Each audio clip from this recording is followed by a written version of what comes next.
Okay, imagine this. You're you're standing at a crossroads, facing a really big decision. Mm. Maybe it's that make or break job offer, Yeah. or finally landing that dream car, or let's be totally honest, just trying to get your kids to actually finally go to bed without a huge fuss. Been there. Definitely been there. Right. We navigate these moments every single day, often without even realizing it. Because Yeah. whether we know it or not, life is just. It's one continuous negotiation. That's so true. And hey, if I can use FBI tactics to get my kids to bed, well, that sounds pretty useful to me. It absolutely is. And today we're taking a deep dive into the really fascinating world of negotiation. Okay. But we're not focusing on the usual stuff, the corporate strategies or boardroom tactics. Instead, we're going to unpack some, well, truly surprising, kind of counterintuitive principles. Things developed by FBI hostage negotiators. Hostage negotiators. Wow. Yeah, exactly. These are insights forged in real-world life or death situations, and they've actually proven far more effective than a lot of the traditional academic theories you want to hear about. So where are we getting this from? What's the source? Our insights for this deep dive come from a really compelling source written by a lead international kidnapping negotiator. Okay, so someone who's really been in the trenches. Decades of intense, on-the-ground experience, and he sharply contrasts his high-stakes encounters with the more, let's say, theoretical academic approaches. Got it. So what's our mission here today? What do we want people to take away? Well, our mission is basically to distill these pretty unique principles. We want to give you a genuine shortcut to becoming a more effective negotiator. For everyone, not just FBI agents. Oh, yeah, absolutely. Whether you're navigating a complex business deal or, like you said, that nightly bedtime routine, Huh. you'll discover how truly mastering human psychology, not just, rigid logic, is really the ultimate key to unlocking better outcomes. Okay, let's unpack this then. I love a good story to start things off. Yeah, this one really sets the stage straight from our source. Picture this. Our FBI expert, right? He's a former Kansas City beat cop turned lead international kidnapping negotiator. Quite a career change. Isn't it? And he finds himself in a room basically facing off against these really formidable opponents. We're talking Harvard negotiation experts, people like Robert Mnookin, who directs the Harvard Negotiation Research Project, and Gabriela Bloom, a specialist who'd even worked for the Israeli National Security Council. Wow, that's an intimidating lineup. Seriously. You'd think so, right? And yet in this role play, they described as tense, personal, like a real hostage situation. The FDI negotiator used this unique tactic that it completely stumped the academics. Really? What did he do? It's a fantastic example of practical experience just blindsiding theory. Instead of engaging with their logical demands, he just kept deflecting with questions. Things like, well, how am I supposed to pay you? Or how am I supposed to know my son is alive? Turning it back on them. Exactly. To every threat, every demand, he turned it into a question about how they would help him solve his problem. That completely shifts the dynamic, doesn't it? Totally. It gave him this illusion of control, and it bought him crucial time. He said later he was killing guys who knew every cutting-edge trick you could find in a book simply because their purely logical approaches just couldn't handle his, raw experiential knowledge of human behavior. And this FDI shift wasn't just an academic exercise. It was born from tragedy, wasn't it? Sadly, yes. Very much shaped by real-world events. You have to look back at the 1971 Jacksonville, Florida airline hijacking. A really unhinged man, George Gift Jr., ended up murdering 2 hostages, his estranged wife and the pilot, before killing himself. Just awful. That's terrible. And that event led to this profound reassessment. The blame, kind of surprisingly, didn't just fall on the hijacker, it fell squarely on the FBI. How so? Well, even after 2 hostages had actually convinced Gift to let them go out on the tarmac, agents got impatient. They shot at the plane's engine. Yeah. And that impulsive action just pushed Gift over the edge. The subsequent landmark court case, Downs v. United States in 1975, concluded that, and this is key, a reasonable attempt at negotiations must be made prior to a tactical intervention. So it wasn't just a suggestion anymore, it was a mandate. Exactly. It fundamentally reshaped their entire approach. They had to negotiate first. So, okay, they had this new mandate. Yeah. What do? They look at the existing theories, I assume. They did what many organizations would. They tried to adopt existing, highly regarded academic theories.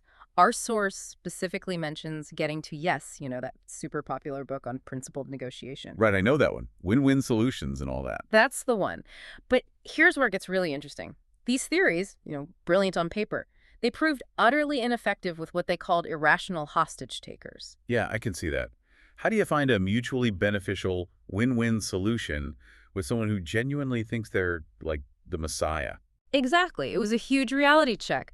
There was this clear breakdown between the book's brilliant theory and everyday law enforcement experience. So what then?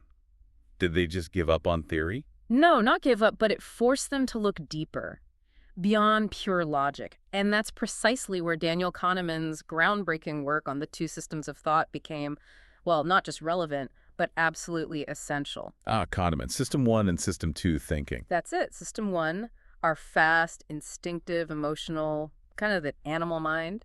And System 2, slow, deliberate, logical. And the big takeaway was? The truly profound insight here is that System 1, the emotional gut reaction, is far more influential. It actually guides and steers our rational thoughts. Because the emotion comes first, really. Pretty much. So trying to negotiate based only on System 2, the logical side, without the tools to read, understand, and manipulate the System 1 emotional underpinning, was like trying to make an omelet without first knowing how to crack an egg. That's a great analogy. Isn't it? And this fundamental shift in understanding led directly to forming the FBI's Critical Incident Response Group, CIRG, back in 1994. Okay, so CRG is formed. What changed in their actual approach? What did they start doing? Their focus fundamentally shifted. They moved away from that rigid logic and really embraced simple psychological tactics and strategies, things that actually worked in the field to, calm people down, establish rapport, gain trust, get people to verbalize their needs, and persuade the other guy of our empathy. So it wasn't about out-arguing them. Not at all. The main goal became to change the behavior of the hostage taker by shifting the whole emotional environment. Practical application over abstract theory, basically. It's fascinating, that pivot from pure logic to embracing the emotional side. But what did that actually look like? Were these like super complex psychological frameworks, or? Surprisingly simple, a lot of them, but incredibly powerful. It really all starts with active listening. And the very first tool is something they called the late night FM DJ voice. The late night FM DJ voice. Okay, tell me more. Think about it. It's that calm, downward inflecting tone of voice. It's used deliberately to slow things down, convey confidence, and make your counterpart feel safe and heard. So it's not just what you say, it's literally how you say it, that tone. Absolutely. Like, imagine you're in a contract negotiation, and there's a clause that's truly non-negotiable for you. Instead of arguing about it, you might just calmly state, using that low, soothing tone, "We don't do work for hire." Just flat calm. Flat, calm, friendly even. What? No alternatives, no big arguments, just a straightforward declaration that kind of closes the door softly. That calm command helps disarm the other person, invites trust, and gives you this subtle control even when you're essentially saying no. Okay, that makes sense. The DJ voice. What else under active listening? Building on that, the FBI uses a technique called mirroring, or isopraxism is the technical term. Mirroring. Yeah, and it's almost laughably simple. You just repeat the last 1 to 3 critical words your counterpart has just said. Okay, I think I've heard of this. But why does it work? What's the psychology? It taps into something deep. It's based on this neurobehavior humans display in which we copy each other to comfort each other. It subtly suggests similarity, like, hey, I'm like you. And that builds rapport and trust almost unconsciously. Huh. Is there proof it works? Oh, yeah. There's a great study by psychologist Richard Wiseman with waiters. One group used positive reinforcement, saying, great, no problem. The other group simply mirrored by repeating parts of the customer orders back to them. And the result? The mirroring waiters, they got 70% higher tips. 70%? Yeah. Just from repeating a few words? Yep. It shows that unconsciously, people feel more connected and trusting when you reflect their language back to them. Okay, so you mirror someone. Then what? Then comes something that might feel counterintuitive. Strategic silence. Silence. Just don't talk. Exactly. Let it hang for a moment. The source talks about the Chris Voss bank robbery case. After mirroring, the negotiator initially made the mistake of jumping in with another question too quickly. Right. Keep the conversation going. But then he tried just mirroring, no. You said, okay, and then he just stopped talking. Let the silence hang. And what happened? It forced Chris Voss to elaborate, to fill the void. That silence gives the other person space, and people naturally dislike conversational vacuums. They'll often jump in and reveal crucial information or their real thoughts just to break the silence. DJ voice, mirroring, silence. What's next? This sounds like a foundation. It really is. And it brings us to the absolute core of their approach, tactical empathy. Tactical empathy. Okay, break that down. Is it just being nice? It's more than just being nice, and it's definitely not about agreeing with someone's ideas or validating their actions. It's about recognizing their perspective and truly understanding why their actions make perfect sense to them from their point of view. Seeing the world through their eyes, even if you think their view is totally wrong. Precisely. It's often called a soft communication skill, but our source stresses it has a powerful physical basis in something called neural resonance, which apparently disappears when people communicate poorly. The goal here is, well, Sun Tzu put it best, to subdue the enemy without fighting. Understanding them is the key. And how do you show that understanding? How do you practice tactical empathy? A key tool here, a real shortcut to intimacy, is labeling. Labeling, like putting a name on things. Exactly. You validate someone's emotion simply by acknowledging it out loud. Say you sense they're feeling afraid or angry. You might say, "It sounds like you're feeling angry," or "It seems like you're worried about." And that helps Val. By putting those negative thoughts or feelings into words, exposing them to daylight, you make them seem less frightening. It can actually shift brain activity away from the fear center, the amygdala, towards the parts that handle rational thought. So naming the fear diminishes it. It diffuses it. And it's about addressing the underlying emotions, not just the surface behavior. Think of, like, a cranky grandparent at a family dinner. Their grumpiness is the presenting behavior, right? But the underlying emotion might actually be loneliness or feeling ignored. A good negotiator, or even just a good communicator, addresses that deeper feeling. So you label the loneliness, not the crankiness. Exactly. Labeling negatives diffuses them. And interestingly, labeling positives reinforces them. Can you give an example from the field? Absolutely. There was a tense standoff in a Harlem high-rise. The negotiator, for hours, kept labeling the suspect's presumed fears. Things like, "It looks like you don't want to come out. It seems like you worry that if you open the door, we'll come in with guns blazing. It looks like you don't want to go back to jail." Just repeating these labels. Over and over, calmly. And after 6 hours of this, a curtain moved.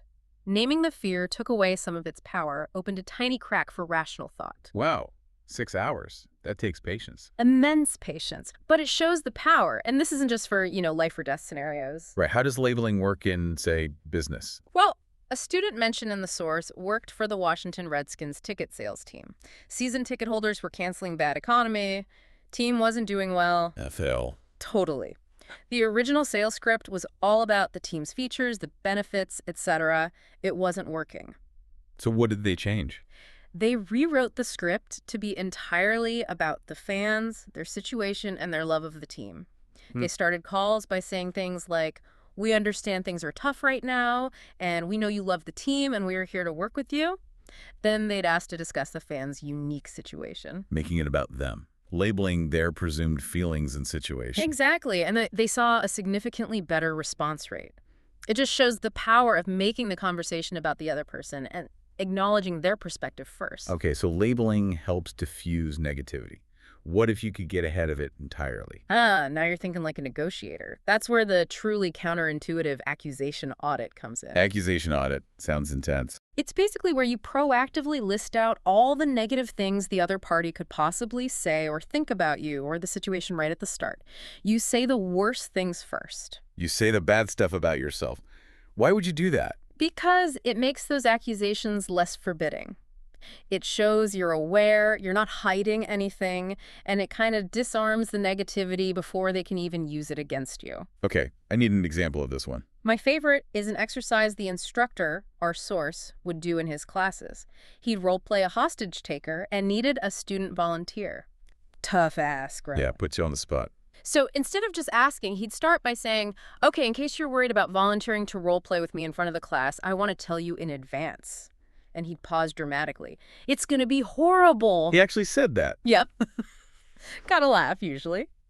Then he'd follow up with, "And those of you who do volunteer will probably get more out of this than anyone else." And people volunteered. He said he always got more volunteers than he needed. By labeling their fears up front, the fear of embarrassment, of looking stupid, he completely diffused them and actually drew them in. It shows self-awareness, builds instant trust. It's powerful stuff. Wow. Okay, accusation audit. That's definitely counterintuitive. Yeah. This leads nicely into another big shift in thinking you mentioned, the strategic strength of no and That's right. Yes, this is huge.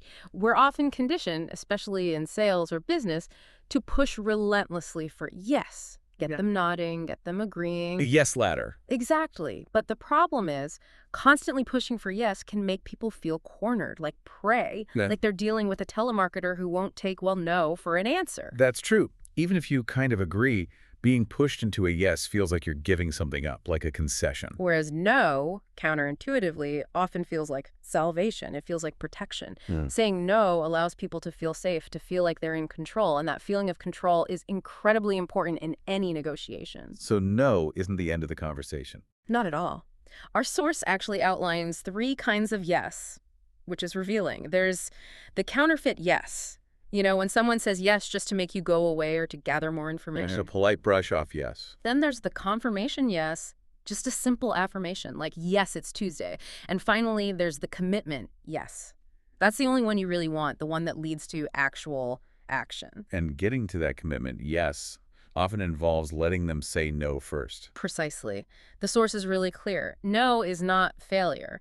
It's often an answer that opens the path forward. How so? Because no allows the real issues to surface. It protects people from making bad decisions they might regret. It slows the pace down.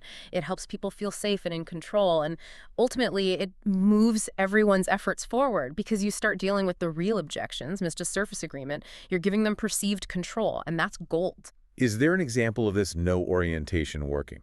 Yeah, a great one. A political fundraiser, Ben Ottenharf. He started with a traditional yes pattern script, asking questions designed to get a yes, like, do you believe that gas prices are currently too high? Which everyone would say yes to. Of course. But then he flipped the script. He switched to no-oriented questions, like, are you against fighting to ensure that doesn't happen?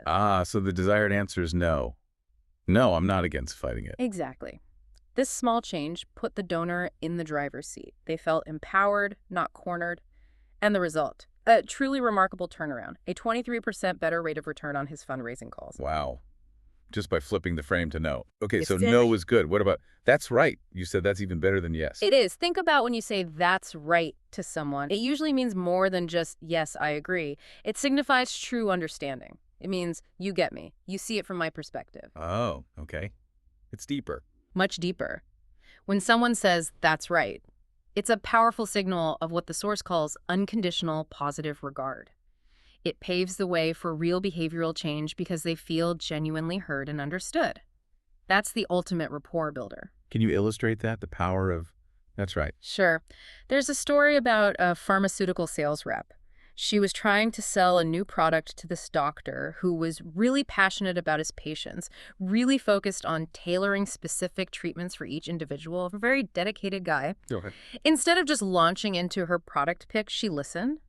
And then she summarized his viewpoint back to him, something like, so it sounds like you really focus on tailoring specific treatments and medications for each unique patient based on their specific needs. Labeling his approach, essentially. Exactly. And the doctor listened, paused, and then said, that's right. The magic words. Yeah. The magic words. And immediately after saying that, he then agreed to try her new product. It was a total breakthrough because she understood his world, his values, his religion, as the source puts it, the core things that motivated him. That religion concept is interesting. It's not literal religion, right? No, not necessarily. It's about their deeply held worldview, their core values, what truly motivates them. Yeah. Understanding their religion is key. We'll come back to that with black swans later. Okay. Any other examples of, that's right. Yeah, a really good one for career success. A Korean MBA student wanted a job transfer within his company, but his ex-boss was blocking it, insisting he stay put. Tricky situation. Very. So the student used these techniques. He used carefully calibrated questions, summarized the boss's perspective, aimed for that, that's right. And did he get it? He did. And in getting the boss to say, that's right, the boss actually revealed his true hidden motive. He wasn't against the transfer itself. He actually needed an ally in the headquarters division where the student wanted to go because the boss was angling for a promotion himself. So that's right, unlocked the hidden agenda. Exactly. Understanding that allowed the student to frame the transfer in a way that helped the boss. The student got the job he wanted, and the boss approved it because it now served his own interests too. Win-win, but arrived at through deep understanding, not just surface compromise. That's brilliant. Yeah. Okay, This brings us to leverage. You often hear people say, I have no leverage in this situation. What does our source say about that? He says that's almost never true. The belief that you have no leverage is often just a failure to see the situation clearly. He adamantly states, there's always leverage, always. Negotiation isn't just a linear formula, it's about people. And we all have irrational blind spots, hidden needs, undeveloped ideas, all potential points of leverage. So how do you find it? Especially if it's hidden. Well, it connects directly to the core philosophy we touched on, never split the difference. Right. The idea that compromise is often bad. Exactly. It's often a bad deal. The source uses that vivid analogy. The husband wants brown shoes, the wife wants black. They compromise, so he wears one black shoe and one brown shoe. Which looks ridiculous. The worst outcome. Precisely. Most people in a negotiation, the source argues, are driven by fear or the desire to avoid pain. Too few are actually driven by their real goals. Creative solutions, real leverage, comes from embracing the hard stuff, understanding the underlying dynamics, not just settling for a halfway point that satisfies no one. Okay, no splitting the difference. Yeah. So how do you gain an advantage without compromising? How do you bend the reality, as the book puts it? Bending reality. It's about understanding perception. How the same value, say $100 or even a coffee mug, can be perceived very differently just by changing one or two variables in how it's framed. Framing, okay. This ties directly into loss aversion. Prospect theory, Kahneman again. People are statistically far more motivated to avoid a loss than they are to achieve an equivalent gain. The fear of losing something is a much stronger driver than the hope of gaining something of equal value. So you frame things in terms of what they might lose if they don't agree. That's a key part of it. There's a great example with a consultant needing to convince contractors who normally bill $2,000 a day to take a gig for only $500 a day. Huge pay cut. How'd he swing that? First, he anchored their emotions low. He started the call by listing all the negative aspects of the project, the difficulties, the challenges, got them feeling a bit down about it. Setting expectations low. Very low. Then he hit them with the loss aversion. He said something like, look, the pay is only $500 a day. Still, I wanted to bring this opportunity to you before I took it to someone else. So now it's not about losing $1,500 from their usual rate. Exactly. Suddenly the frame shifted. It wasn't about the money they weren't getting. It was about the fear of losing the $500 opportunity to some other contractor. And did it work? Every single contractor took the deal. No counteroffers. That's bending reality through framing and loss aversion. That's powerful. What about who makes the first offer? Does that matter? Generally, yes. The advice is usually, let the other guy go first. Most of the time anyway. What is that? It helps you avoid the winner's curse, offering way more than you needed to. Or, the flip side, buyer's remorse, where you feel you paid too much. Letting them go first gives you valuable information about their expectations and perceived range. Is there a story for this? A classic one involves the film director Billy Wilder hiring the famous novelist Raymond Chandler to write the screenplay for Double Indemnity. Chandler was new to Hollywood, didn't know the rates. Yeah. Wilder asked Chandler what he wanted. Chandler, thinking he was asking high, said $150 a week.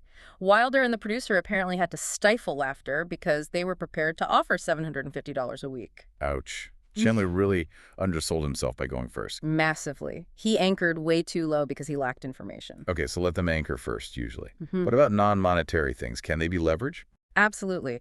Don't underestimate the power of creative non-cash offers.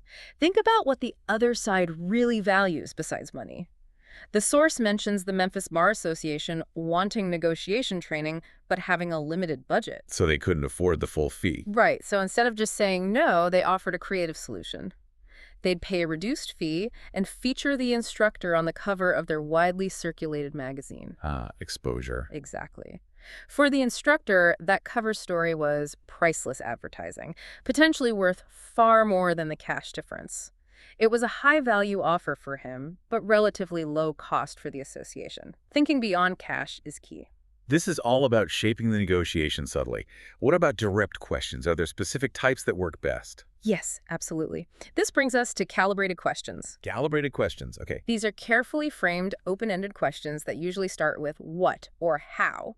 Crucially, they deliberately avoid using why. Why avoid why? Because why often sounds accusatory, like, why did you do that?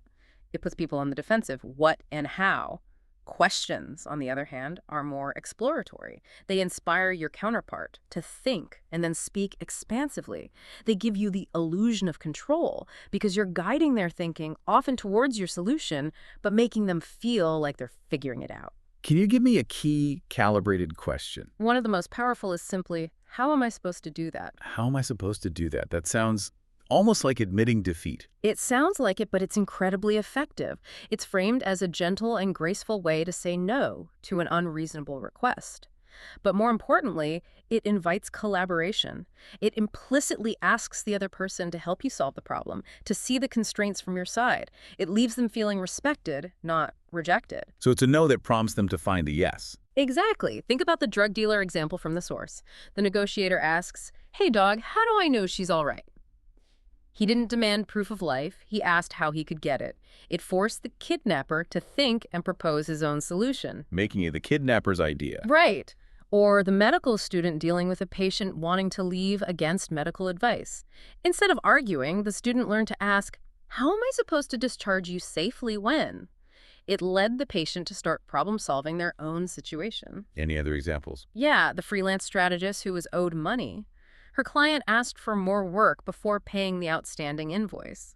Instead of refusing outright, she asked, "How am I supposed to do that?" It gently forced the client to confront the payment issue and resolve it before asking for more. It shifts the burden back onto them respectfully. And you mentioned these how questions drive implementation. Yes, this is critical. When you ask calibrated how, questions related to executing the deal. How will we implement this? How did this look on your end? How will we know we're on track? You force your counterpart to articulate the solution and the steps involved in their own words. Making them own it. Precisely. People always make more effort to implement a solution when they think it's theirs. That sense of ownership is vital for actually getting things done after the agreement is made. Are there warning signs if someone isn't really committed, even if they agree? Definitely. Be wary of hearing, "You're right." It often sounds like agreement, but it can be a way people brush you off, like, "Yeah, you're right, now let's move on." It doesn't have the same power as, "That's right." Okay, you're right, is suspect. What else? "I'll try." That's another one. Trying usually means they don't really intend to make it happen.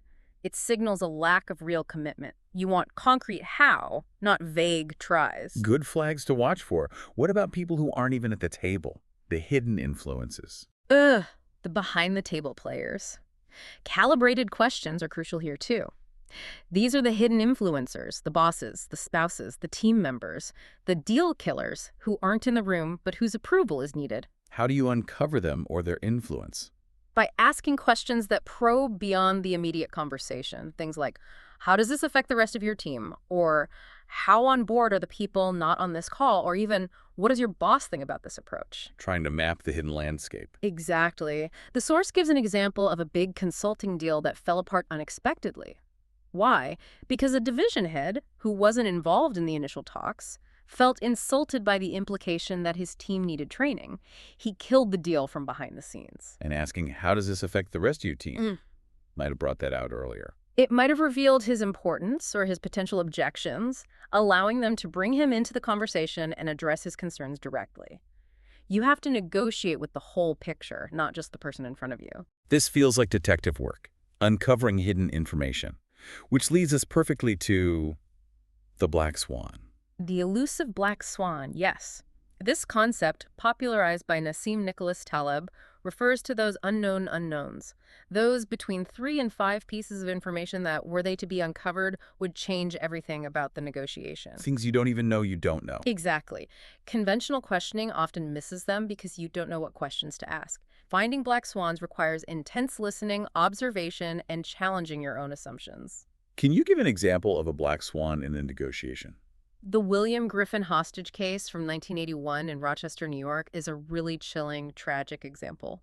Griffin killed his family members and several hostages, just horrific. What was the black swan there? After the fact, analysis revealed that his main interest was not negotiating a deal. He wanted to be killed by a cop. Suicide by cop. Wow. And they didn't realize that during the negotiation. No.